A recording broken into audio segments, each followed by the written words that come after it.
Welcome to the session. What we're looking at in this session is Office 365, SharePoint Online, and hopefully giving you a few options, some pros and cons about how to, or the different methods on how you could go and get some external data from SharePoint, sorry, from your external data sources and into SharePoint.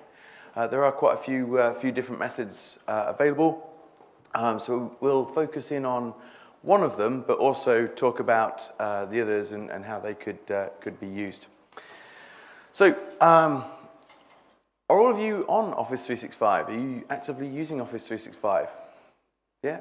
Show of hands if you are. Great, fantastic. Do you have hybrid environment, or are you SharePoint on-prem?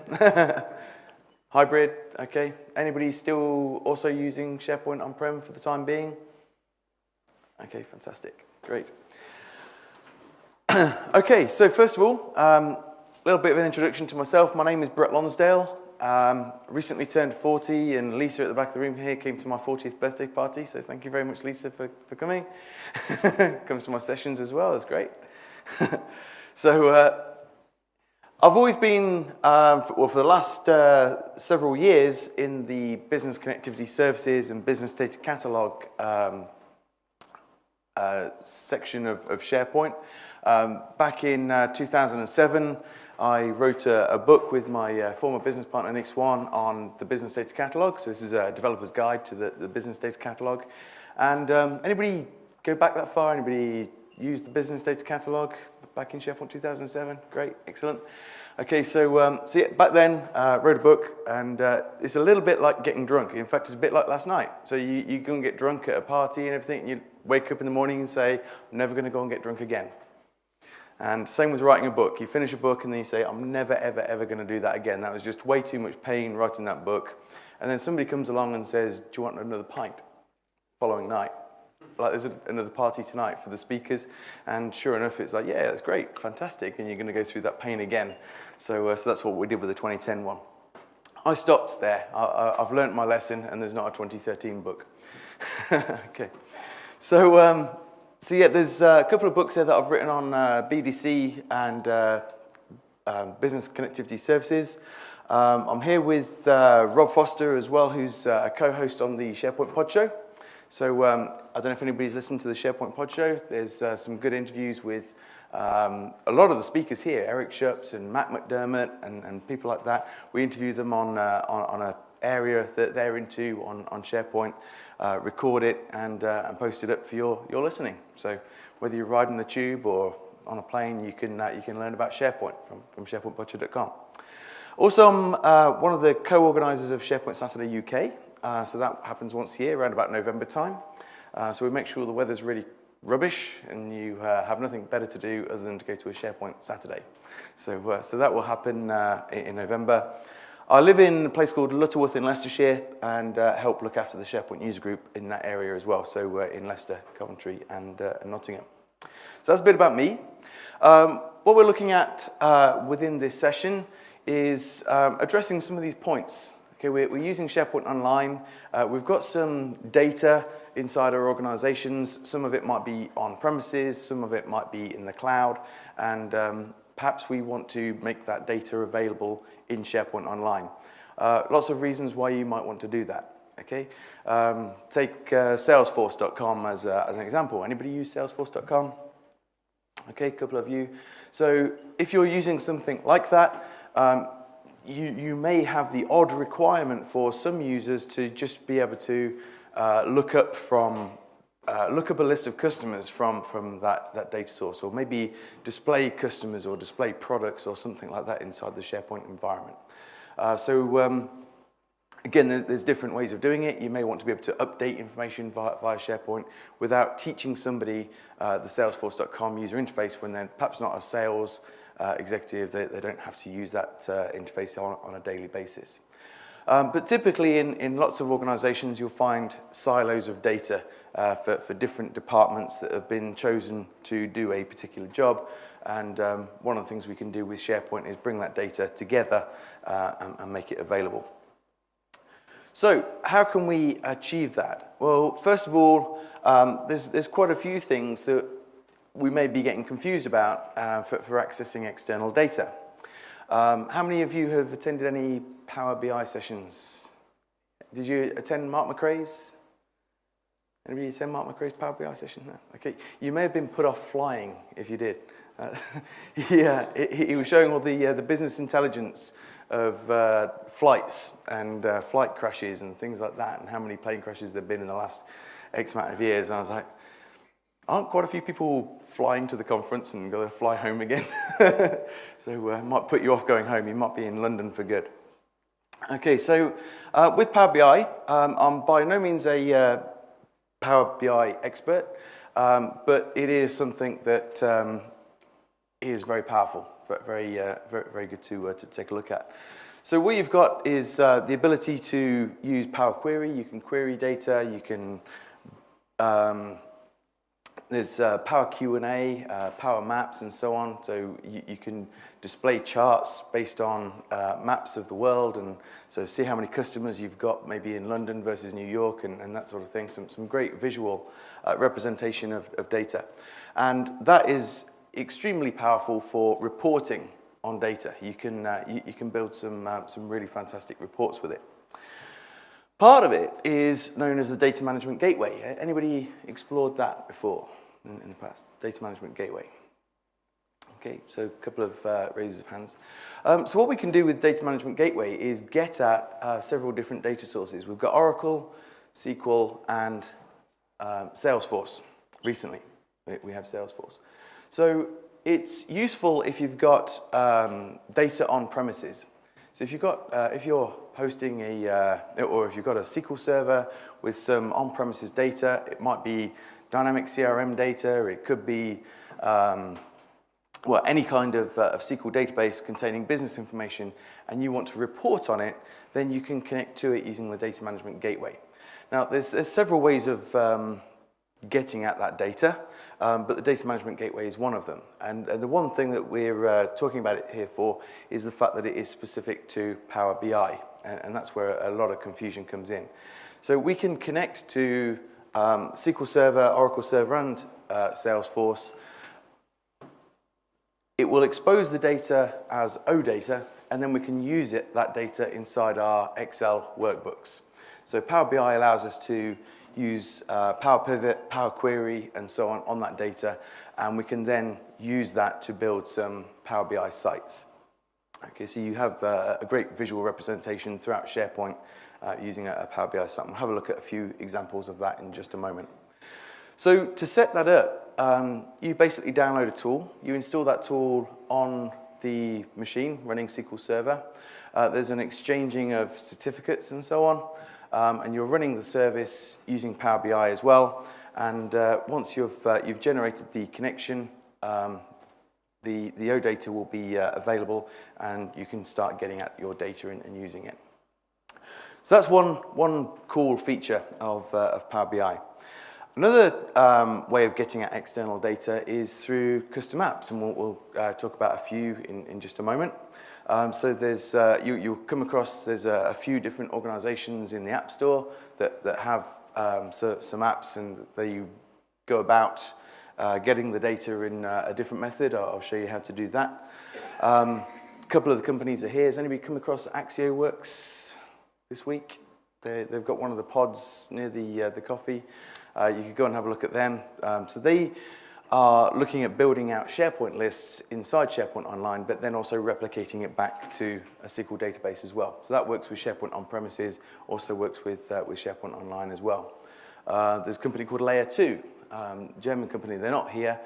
They're doing it the reverse method. So if you've already got a SQL database and you want to push information out to a SharePoint list, you can do that. Now, one of the benefits of using Layer 2's product is you're not linking to the data, you are pushing the data into the SharePoint list. So that means you're not looking at any of the limitations that you sometimes come across with BCS, such as the inline editing, datasheet views, and bits and pieces like that. There's always pros and cons. So you have the pros if you want to have that feature, you want to have inline editing, or you want to build workflows, and you want the data actually in the list. You could look at one of those apps, and it's there inside the App Store. The disadvantage to that is you've got to manage all the record locking issues and so on when you're writing back to the data source as well. So there's a few different apps that we'll take a look at. And then we've got business connectivity services. So business connectivity services is present in Office 365. Sorry, was there a question about that? No, oh, okay. Just caught a glimpse of you raising your hand. So in business connectivity services, again, it's been around for quite some time. Back in 2007, the enterprise version saw the start of the business data catalog. And we have the ability to not just display data, but interact with the data in many fashions as well. So if we compare it to Power BI is more about reporting on data, building some very flash reports you would not be able to do with business connectivity services unless you were an absolute king at XSLT, then you could. But business connectivity services does allow you to build dashboards to a certain extent. So there are a number of web parts that you can add onto the page. You've got the business data list web part, the related list web part, business data item web part, and so on. You can drop those on a page, see some read-only access to the data, and if you want to do some, I guess, simple conditional formatting and that sort of thing, using XSLT, you would be able to achieve that. Okay. We've also got the external list. So this provides you with the ability to write back and update the data. So using an external list, to the average user, you're not going to know whether you're using data that is inside SharePoint or outside of SharePoint. You can create views in the same way, you can filter, you can sort, you can create new items, you can edit items, you can delete items, and so on. Of course, there's a few things missing, and the reason why those things are missing is because the data doesn't actually reside in the list. It's linked to. So again, the quick edit, the ability to build a datasheet view, workflows you can't do, there's no item level permissions and a few bits and pieces like that. But it does mean that there's no record locking issues. You edit an item, it immediately writes back to the data source. Okay. So there is the external list. There's also the external data column. Now this is one of my favorite things. The external data column provides you with the lookup to the external data. You can use this in any SharePoint list or library. So let's say we're creating a new document inside a document library. What we might want to do, maybe we're creating a quotation for a customer or something like that. We want to easily, in the future, be able to find documents related to a particular customer.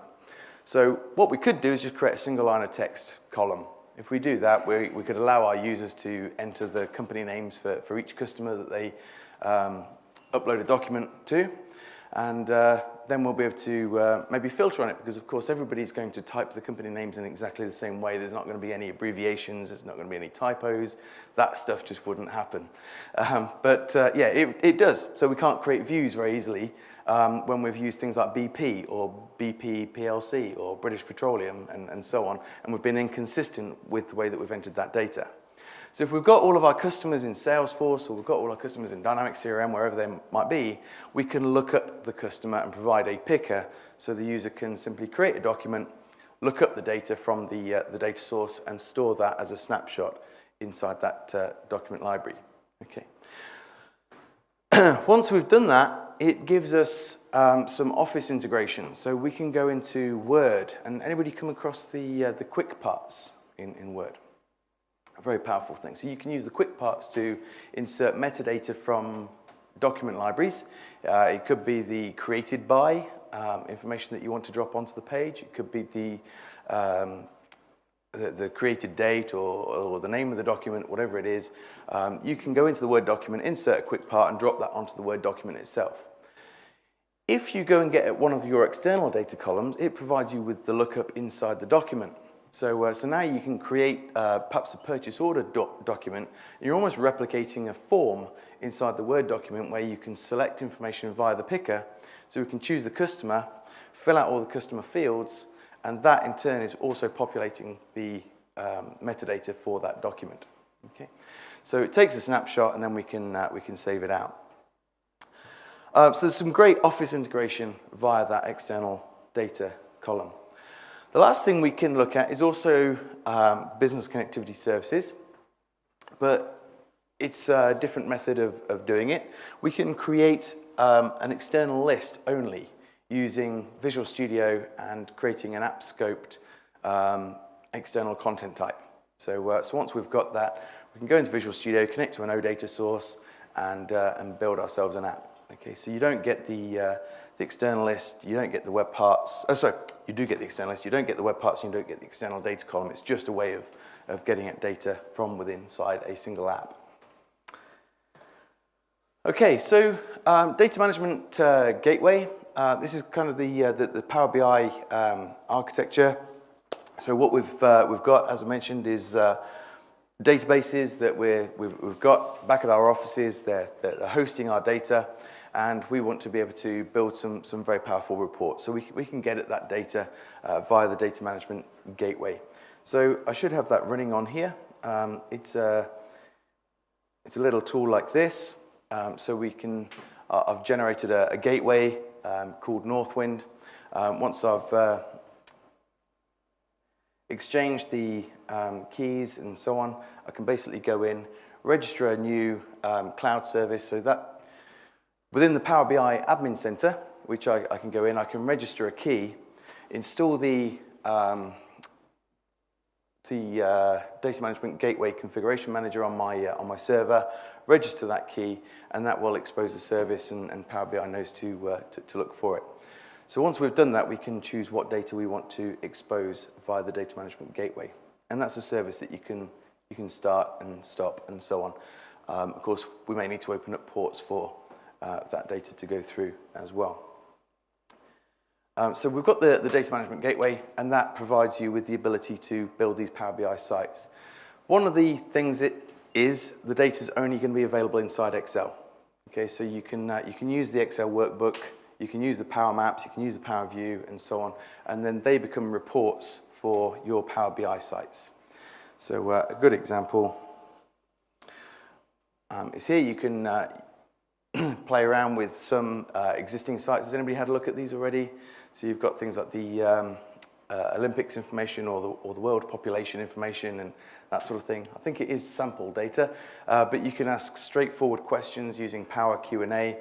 What is the population of your town? And it will tell you what the population is of your town and so on. So there's some great querying that you can perform using it. So I took screenshots just because it's an Office 365 session, and everything can go wrong. Including this. I was really hoping to do a fantastic demo of the gateway. I noticed this morning. So this is the nature of the cloud, unfortunately. And so I very quickly went to the Power BI Admin Center, and we just wait for that to load, then we get the oops, something went wrong. So that's the nature, unfortunately. This is something that I spot this morning, and noticed a few tenants from other speakers had the same issue. Noticed people raising that on Yammer and so on. So unfortunately, that's something I can't show you, but we can talk about. Having said that, we have already got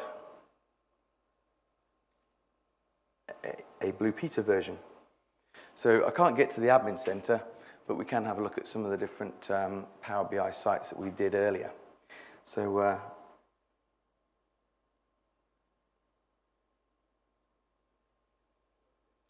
in here are those Olympic samples and so on, so we can go in to these. And although these are samples, this could be with your data. This is showing you the sort of thing that you can do with your own data from your own SQL Server. So notice it is Excel. Along the bottom here, we've got our different worksheets. You can see the top countries and that sort of thing. We can have a look at all the different reports that have been generated, and you can create this type of thing for your own environment using the Power BI tools. Okay. So some of the apps. We can go inside the SharePoint store. This is one of them that I mentioned, the Layer 2 product. So company, as I mentioned, in Germany, they have the tool. It's a Windows application, and you basically map the columns together. So you point it at your SharePoint environment, whether it's on-prem or online. You can take the columns, so customer name to customer name, first name to first name, last name to last name, and so on.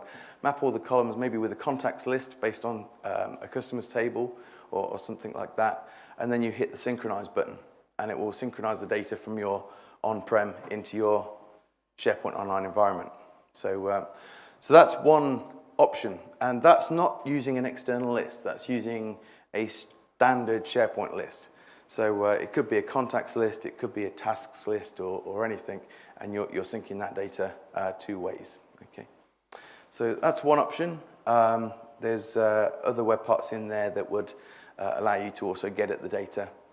So you can link to them via OData and so on and so forth.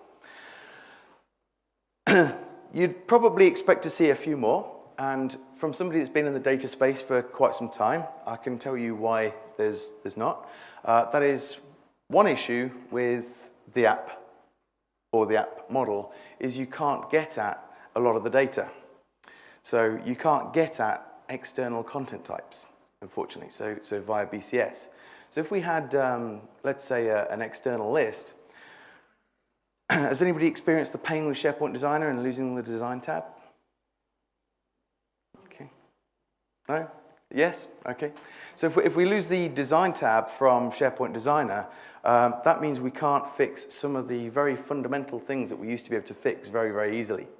So take, for example, an external list or a business data list web part. We could open it up in SharePoint Designer in 2010. Any numeric column at all from a SQL database would come through with 4 decimal places. Okay, that's number one, the sort of thing that we might want to fix. So in SharePoint Designer, we could right-click on that column and just say Format as Currency. Save it, and that's it. The job is fixed. Okay. Now in SharePoint Designer 2013, we have to go into the code view, and then you're working with XSLT in order to fix that. Or you go into the properties of the web part, and you go into the XSLT to fix that. So it might be something that developers can do, but it certainly isn't something that your average end user is going to be able to perform. Okay. So there's apps in there that would be great if you could just simply add the web part onto the page and do this sort of thing, apply conditional formatting and so on to that data. But the only thing they can see is the app scoped external content types currently. Okay, I did speak to Jeremy Thake this week, and he said that this is coming. So you can hold Jeremy Thake to it. I'm just passing on the message. But apparently you will at some point be able to get at global external content types within the new tenant. So we'll see. So there are apps that you can use to get at data as well. Okay, so take a look at those. And then, of course, we've got business connectivity services, which is what we're going to take a look at. So how many of you have your familiarity is with SharePoint on-premises for business connectivity services? Okay. So there's a few differences. One of them, I say there's no BCS search. A lot of people that are looking at Office 365 are looking at a hybrid environment. And there's a great demo done by Fabian. He did a speech at a conference. It's actually like a 3-hour session about configuring a hybrid environment and getting business connectivity services to work within a hybrid environment. But basically, it's all focusing in on the search. So in SharePoint on-premises, if you're using the enterprise search, what you can do is go through and configure a content source that points to an external content type and start to crawl that data. SharePoint Online, you can't. So there is no search, and that's one of the most powerful bits of business connectivity services in my mind. So it's great to be able to create the profile pages, okay, and create the profile pages and be able to search on content and then view that result inside the profile page. So if we did do a search on a customer, we can select the customer inside our search results, open up that item within the profile page and see all the information about our particular customer that we searched on. Wherever you read about business connectivity services for SharePoint Online, you'll see that there are no profile pages. You can create profile pages at the moment, but we perhaps need to use them with caution. If Microsoft is saying there are no profile pages, but you can create profile pages, we've been known for things to disappear, haven't we, in Office 365? So that may be the case, I don't know. But if we go and have a look at SharePoint here inside our admin center, what you'll see is I've got a number of different business connectivity services models.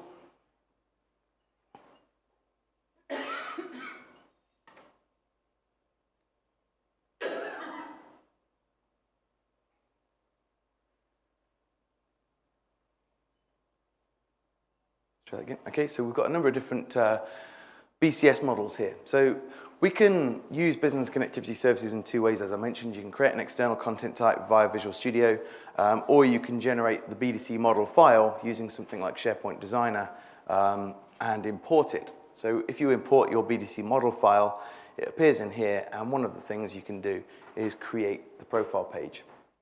So the profile page is created and based on a site that you're going to use to host all your profile pages. Okay.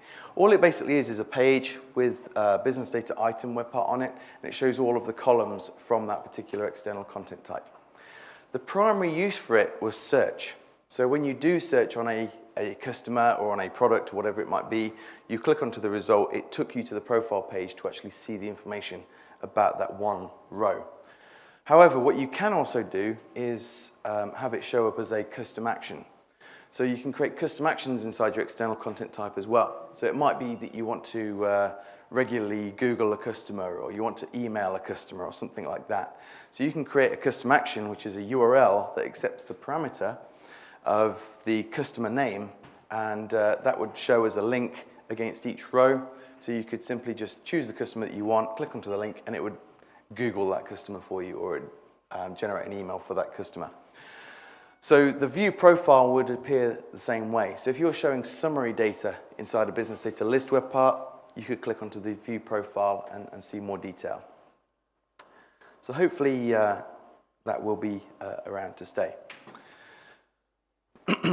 So connectivity is a bit different as well. So inside SharePoint on premises, what we can do is generate an external content type. If we're using SharePoint Designer, we can connect to a SQL server, we can connect to a .NET assembly. If we've generated a DLL that exposes the methods that we want, we can also connect to a WCF service. One of the things that was introduced in SharePoint 2013 was the support for OData. Okay, so using OData, what we can do is expose data that's perhaps on-prem as an OData source. So you can do that quite easily using Visual Studio.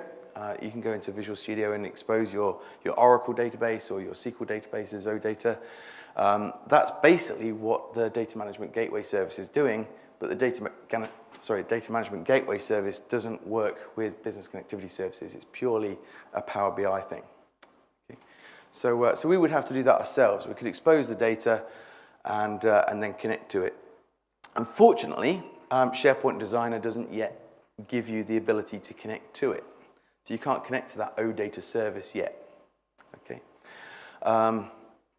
So your choice is Visual Studio to build out the app, or look at a third-party tool. We can connect to Azure. So another thing that a lot of people are doing is replicating their data. So if they've got SQL Server data or Oracle Server data, they're replicating it using a service bus with SQL Azure. Or they're considering building new databases in the cloud using something like SQL Azure. So if you do that, you can use SharePoint Designer, but you must also use the Secure Store to handle the authentication for you. So using the Secure Store, you can build out the credentials that are going to be passed across to that connection. That can be used also as a method for connecting to things like Salesforce in your code. So you'll find with Salesforce there's an exchanging of certificates and that sort of thing, again, that you can do. If you use Salesforce Enterprise, it's a case of creating that app key and the app key secret and putting that in the code when you generate your external content type. So let's have a look at doing some of that. So in SharePoint Designer here. What you can do is open up the site. So simply open up the URL for one of your team sites, and we can go down to external content types here. And here's one that we already created, so we just have a quick look at that. So we can go through, provide it with a name, give it the namespace and so on, and generate your methods. So in fact, let's just go through, create a new external content type. I'm going to cheat here a little bit because I am not wanting to go and rely on the internet from some of the stories that I heard.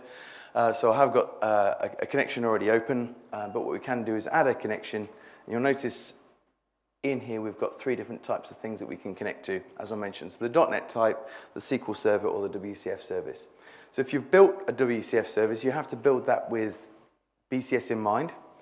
You'll notice that things like Dynamic CRM already have WCF services that you can call to get data, but they're not written in a way that BCS works well with them. So you need to build it with a finder method and a specific finder. You need to have a creator, updater, and a deleter method to write back to those data sources.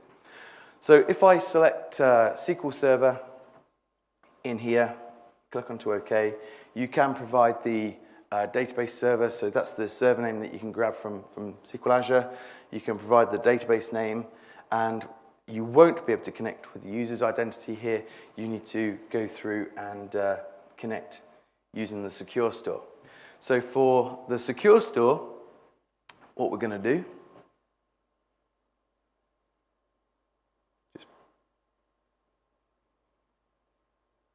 come into your SharePoint Admin Center, and you basically go through and you generate a new target application. So this used to be used quite a bit in SharePoint on-premises as well to handle things like the double hop issue. But here we're going to authenticate across to SQL Azure.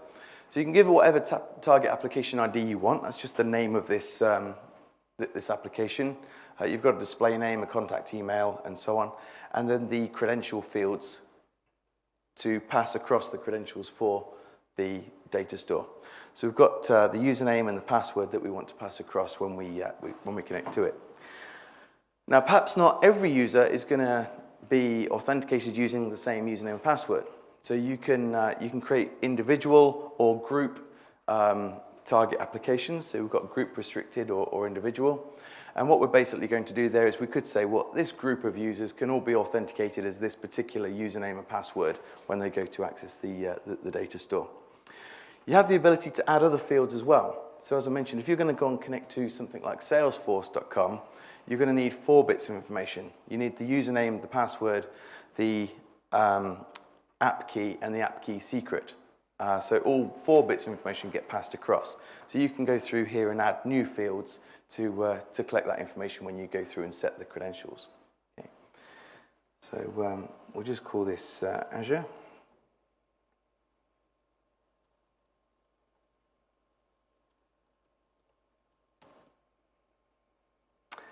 Okay, who's going to be the administrator? Okay, and then we've got the users and groups as well that would be able to use this particular target application.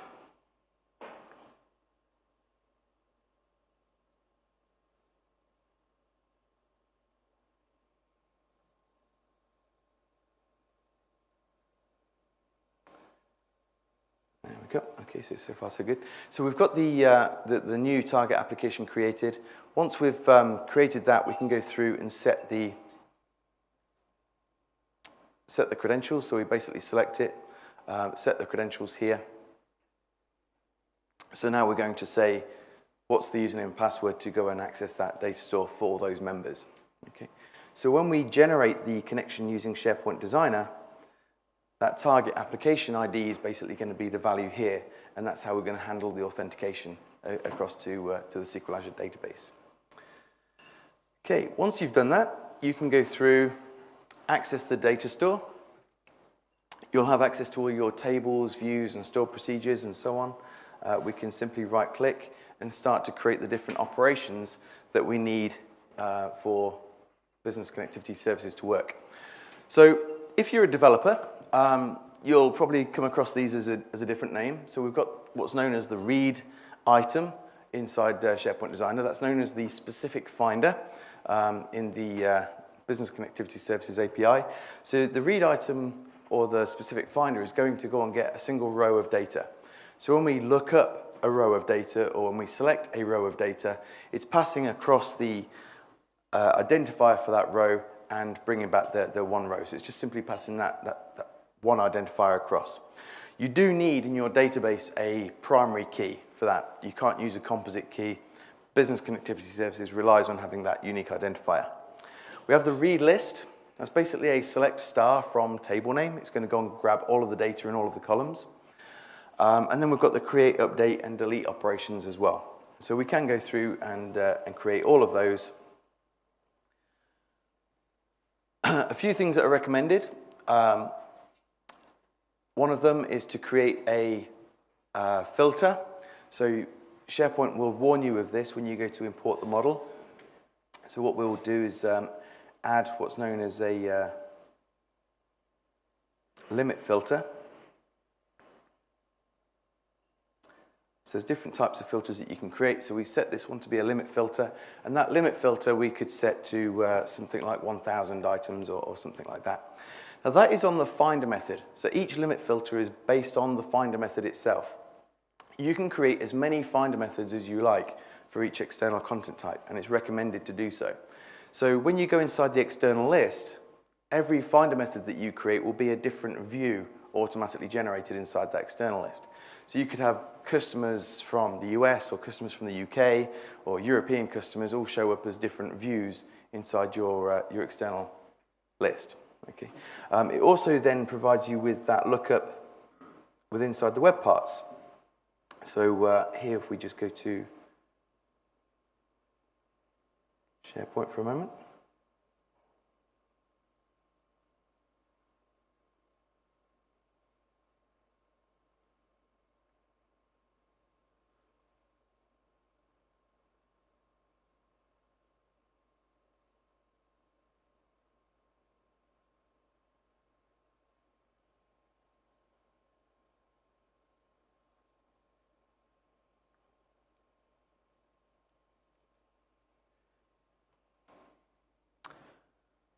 Okay, so we can jump in and have a look at the external list and the different web parts. So on the page, we've got a couple of different web parts here. We've got the business data list web part and the business data related list web part, and we'll have a look at how to set these up in just a moment. But one thing you'll notice as we go to edit the page,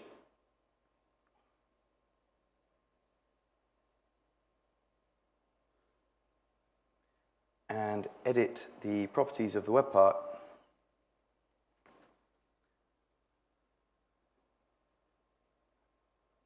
we have the view. Now that view is currently grayed out because we only have one finder method. So if I've created multiple finder methods, I can choose which view I want to apply to that particular web part. If I go inside the external list, so here we have an external list called customers, and again I only have one particular view, and that is the all items view. So we can go through and create as many of those views as we like. What's a misconception with the external list is that you can only create 2,000 items. Okay? It's 2,000 items per view. So if you create multiple finder methods, you can generate a limit filter on each finder method, and that way you could maybe have 100,000 items inside your external list. Okay. You can also increase the threshold to 5,000 items as well, if you want to. So that limit filter is recommended because if you do go over, if you're trying to get more than those 2,000 items within one particular finder method, it's going to potentially cause performance issues. Okay, so just flicking back for a moment as well. We've also got some of the other properties that you can set. So we've got things like show in picker, the timestamp field, bits and pieces like that which are useful. The show in picker works with the external data lookup column that I mentioned. So you can pick and choose which columns you want to be able to see when you look up items. If you don't set any, then all of the columns show. Okay, so if you just wanted the company name and the contact name to show, then you override that with the show in picker. The timestamp field is irrelevant in Office 365. It's useful in SharePoint on-prem for the search crawl. So all we're doing there is if we've got, you'll see this in Dynamic CRM against the customers, the last update time for each customer, or the last modified date. So you can mark that as the timestamp, so when our data gets crawled from SharePoint, its incremental crawl isn't going and recrawling that data that's already been crawled effectively. It's also a good idea to create a few more filters. As well as having the limit filter, you could create a wildcard filter for the same reason as that picker. Now, I mentioned this in a previous session this week in the BCS session on Monday. Anybody know the limit to how many items can be shown inside the picker? So it's 200 items. So how many of you have more than 200 customers? Okay, so when you're going to look up a customer inside a document library, it'll only show you the first 200, and then it will show you a very ugly error message saying there's more than 200 in there, and it's only going to show you the first 200. So by having a wildcard filter, and again, this is another reason for creating multiple finder methods, you could create a wildcard filter on a finder method that you use purely for the picker, and that would allow us to maybe search for customers beginning with A or customers beginning with A, B, and so on, and bring those numbers down to less than 200. Okay, so you can create that as well. Now, once we've gone through all of that and we've hit finish, we can save that external content type, and it will become a model available for you in Office 365. It writes it back to the site where we created it. Okay. The other method is using Visual Studio. So using Visual Studio here, all I've done is gone through and created a new project. So you didn't see the new project spinning, I've already done it. But basically I went through, created a new project in here, chosen to create a new app for SharePoint 2013. You choose a SharePoint hosted app, and that's the point where we get to, is here. Now what we can do inside Visual Studio without writing any code, is go down to right-click on the project, come down to Add, and nearly everything in Visual Studio is under the new item that you can add. So we can go to Add New Item. There's a whole bunch of things that you can add. So we can add all the workflow elements and the web parts and that sort of thing. If we want to add an external content type, we go outside of that new item menu. So for some reason it's down here. I have no idea why. So we want to connect to an external data source using this app. So what I can do is simply click that external content type, and it's prompting me for an OData service URL. Okay, so once we've gone through and exposed our data as OData, we can simply grab the OData URL from here. So what I'm going to do is use odata.org as an example. There's a Northwind example that's read-only, or you've also got a read-write OData source. So this has the Northwind products, categories, and suppliers.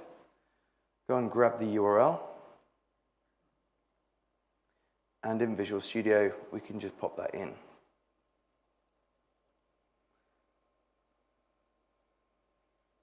Okay, so it makes the external content types available from that. So we can choose maybe products, click Finish,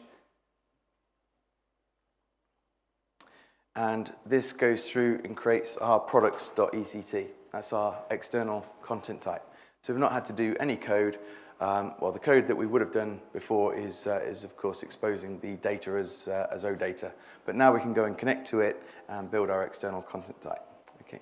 Now this is the method that's only going to deploy you an app scoped external content type. So you won't be able to use the external data column. All you're going to get is an external list that is deployed as an app. Okay. That does mean that you can get to it from your own custom code as well. So if you wanted to do conditional formatting and that sort of thing, you can do all of that with ease. So that's our external content type. The one thing you would want to do, pop into the manifest XML in here, and you've got the start page. Anybody created an app? What does the start page say? So you have hello username. So you'll build your external content type, you'll deploy it, and it'll say hello Brett.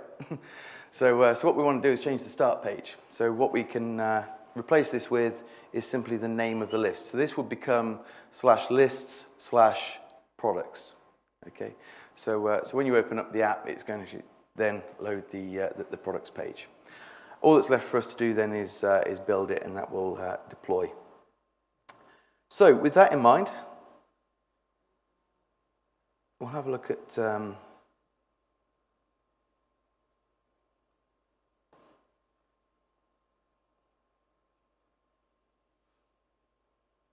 some of the end user features of BCS. So in here, we've got the web parts, as I mentioned. You've got the external list that you can add, and we've also got the external data column.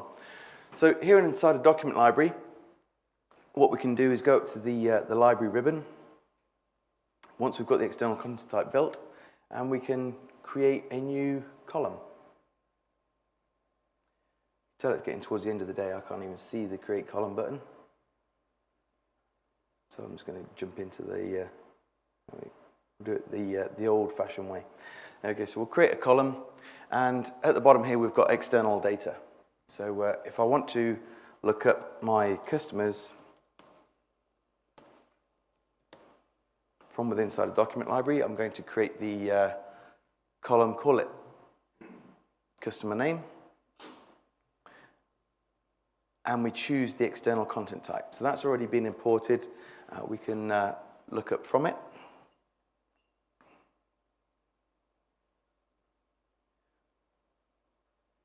So we'll choose customers here.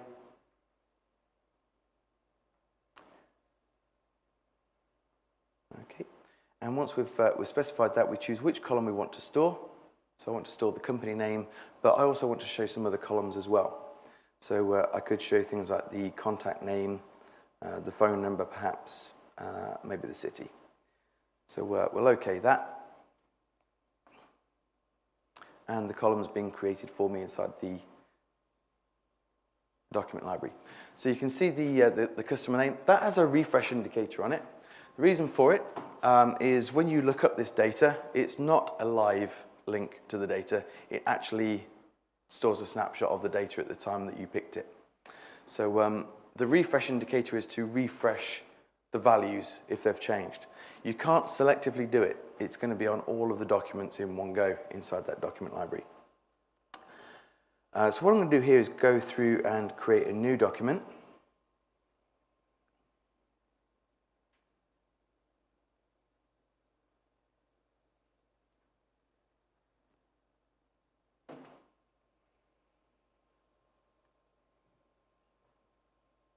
Okay, and we'll have a look at some of the Office integration as well here.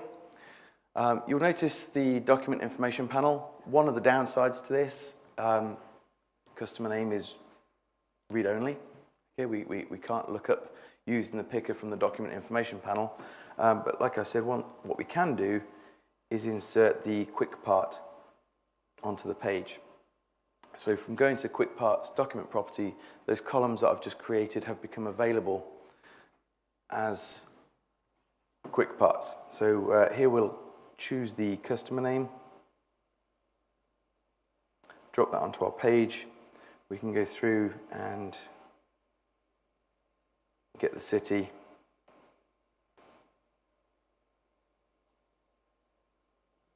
and the phone number.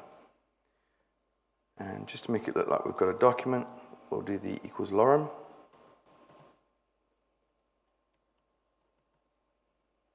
Get some random text. I've tried equals Business Connectivity Services 2013 book. It doesn't work, unfortunately, but there we go. So we've got a document. We can click inside this picker control, click onto the icon, and there's the picker, and it's going to allow us to select one of our customers and store that inside the document. So So obviously, we've only got the one customer ID. That's the reason for using the show in picker. Select that and it's populated the other columns. It's also populated the document information panel. And as we write back,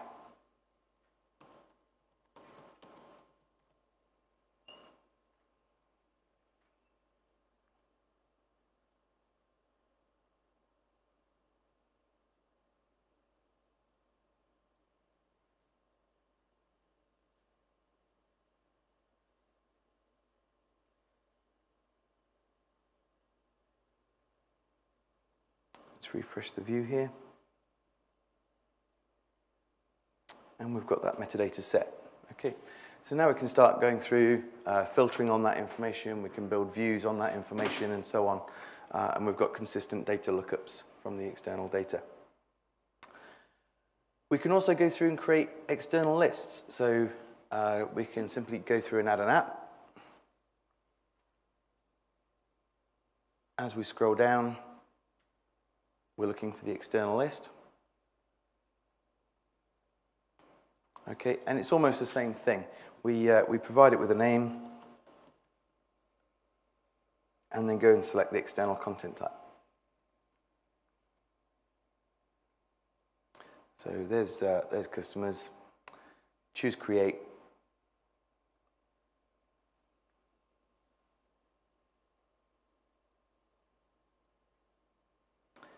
Okay, so we can navigate into our new customers external list. And we've got the data available for us with the view, edit, and delete item. So it does provide write back as well, as we mentioned, so we can go through and edit one of these items. As long as your OData allows it, or you're writing back to the SQL Azure database, you can write back to it. Okay, so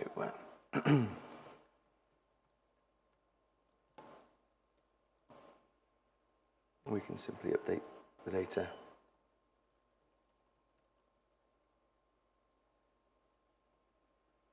As so, and right back to the data store. Or not. So imagine the scenarios with that. You've got the external list. You can use the connections now to a document library. So if you had the document library added onto the page as a list view web part, you could connect those web parts together. Simply select a customer from your external list and see the related documents for that customer inside your document library and so on. So some pretty powerful scenarios can be created with that. On the list ribbon, you'll see all the different things that you can do. So there's the export to Excel, which was new in SharePoint 2013 and Office 365. You can also open it up in Outlook and so on. A few things are grayed out. You can't create additional columns. You can't create the quick edit forms and bits and pieces. Again, because the data doesn't actually reside inside that external list. So the last thing to take a quick look at is the web parts. So what we're going to do here is just simply edit our page. And there's a number of different web parts that you have to add.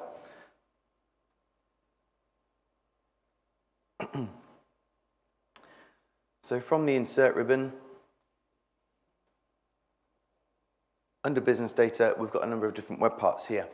And most of them are to do with business connectivity services. So we've got the Business Data list and the related list that we're going to add. So we'll drop these onto the page.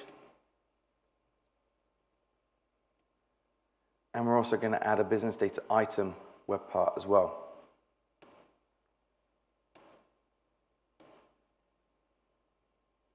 Okay. I'm going to save and close the page at that point, and there's a reason for that. With the Business Data list web parts, I'll save you a little bit of pain here. Once you've gone through and configured them, you've gone through and selected the columns that you want to show. Maybe you've set up the pagination, some filters, that sort of thing. You go back to the page and your web part won't be there. So you need to save it first, edit the properties, and then it will save back to that web part. So we can select, first of all, the type from the web part properties. So what I'm looking at here is my customer OData external content type. Okay, again, I could select a view. I've got the XSL editor here, and I hit apply. Now, whilst we're still in design mode,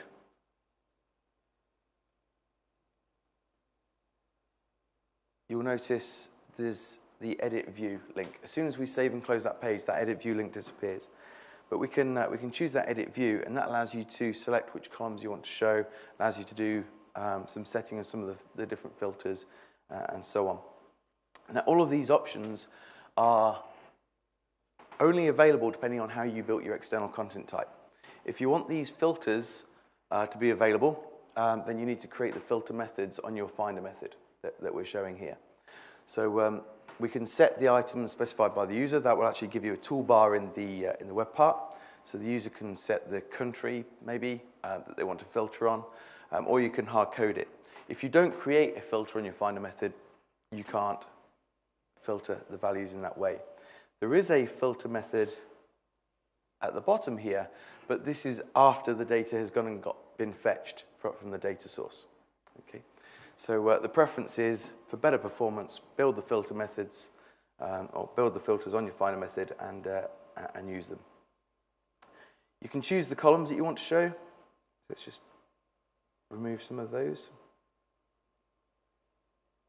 And you can have fun with these orderings.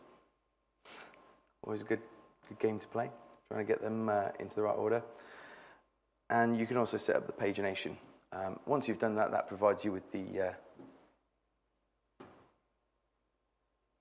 summary data.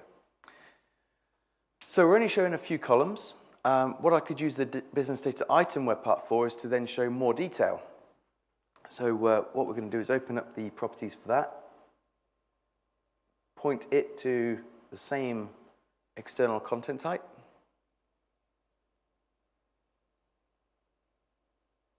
Okay, and this uses the get single or the Finder, the specific Finder method.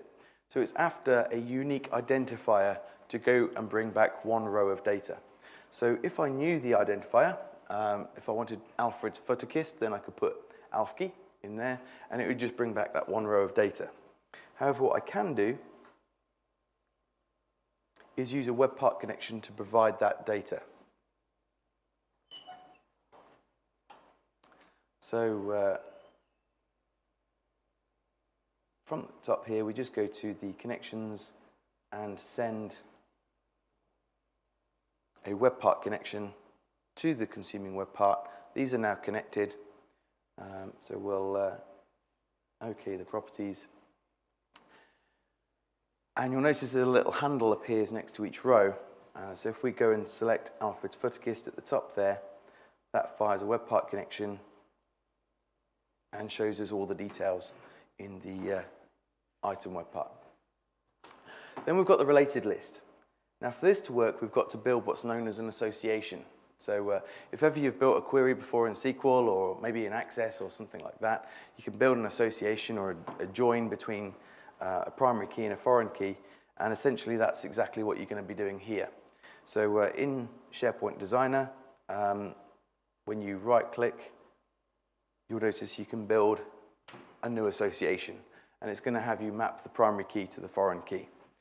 You have to do that if you want to show related data inside the related list web part. The association has to exist. So we can open up the tool pane for the related list web part.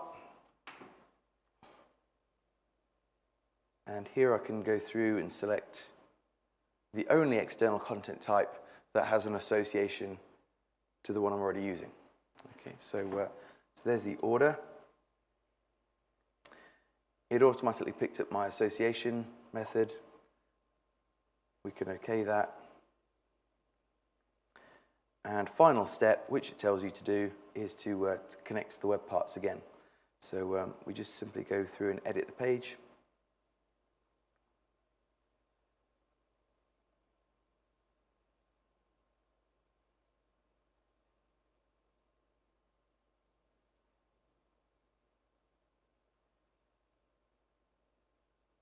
Go to connections, and I can send another connection to the order list, my related web part. Okay, so the business data list is providing two connections. We can simply go through and select Alfred's Futterkist again, see the more detail about that, but also show the orders related to that customer. Okay, so again, with a bit of work on the XSLT, sorting out some of these dates. You may want to show these as short date. You could add some conditional formatting to these and so on, and you can get quite a nice solution going on, especially with maybe linking this to your document library that's got the external data column, so you can see documents related to your customer as well. Okay. So that pretty much concludes my session. Any questions?